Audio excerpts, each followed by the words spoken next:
හරි ඉතින් සුබ දවසක්. අවුන් අදත් ආවා පොඩ්ඩක් හවස් වෙනවා. මොකද මේ දවස්වල වහිනවා චුරු චුරු ගාලා. ඉතින් මෙහි ත්වැස්ස ලංකාවේ ගෑනුන්ගේ වගේ තමයි. මොකද චුරු චුරු හැම තිස්සම අපේ ගෑනු වගේම තමයි. උදේ ඉඳන් රෑ වෙනකම් චුරු චුරු විතරයි තිබ්බේ. උන් ආවා ඉතින් පොඩ්ඩක් කන්න යන්න උනා. කැම එකක් ගන්න යන්න තියෙනවා.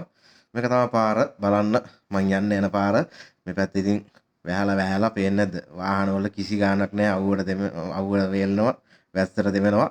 ඉතින් මේක තමයි මෙහි අගයක් නැති ජීවිතේ. රයිට් ඉතින් යමු. හරි තව ටික දුරක් තියෙන. ඉතින් මේ හරි කඩ තමා තියෙන මේ වෙන් අරන් බෑ. මං කප්ස් එකක් ගන්න යන්නේ. මට ගන්න දෙනවා කන්න පුළුවන් කප්ස තමයි ලංකාවේ බුරියානි වගේ තමයි. ඉතින් මේ කප්ස ඔන්න කප්ස කඩේ ගාවට ආවා.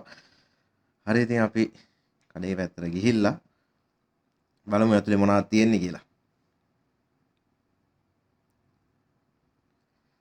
මේක තමයි කප්ස කඩේ පාකිස්තාන් කඩයක්.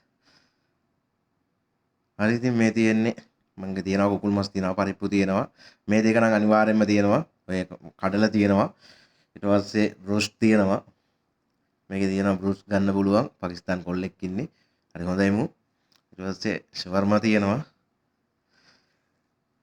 ඉතින් මං කෑම එකත් අරගෙන දැන් ආපහු යන ගමන් ඉන්නේ ආපහු යන්න ඕන කෑම එකත් අරගෙන මැඩම් කතා කරලා හදිසි එන්නේ කියලා ඒකයි පොඩ්ඩක් වීඩියෝ එකක් කරලා අපෝ ඩඩ්ඩක් ගාලා මේ බඩු ටිකක් අරන් යනවා කෑම එක අරන් දාලා මොකද එයාලටත් කන්න ගන්න යන්න ඕන වෙන්නේ නැති උයන්නේ නැහැ මේ දවස්වල සීතලයිනේ මෙයාලා කොහොමත් නිදා ගන්න එකම තමයි කරන්නේ නිදා ගන්නවා හැරෙනවා කනවා සල්ලි තියෙනවා නම් ඉතින් මොනවා කරන්න බැරි හරි ඒ වගේ මතක් කරන්න ඕන සෞදියේ පොඩ්ඩක් සීතල වැඩි වෙනවා ඒ හින්දා අනිවාර්යයෙන්ම සෞදියේ ඉන්නකොට ජැකට් එකක් පාවිච්චි කරන්න මේ වැස්ස වැඩි හින්දා සීතල වැඩි නැත්නම් ලෙඩ වෙයි ඔක්කොටම සුබ දවසක් බුස්සර්ණයි දෙවියටයි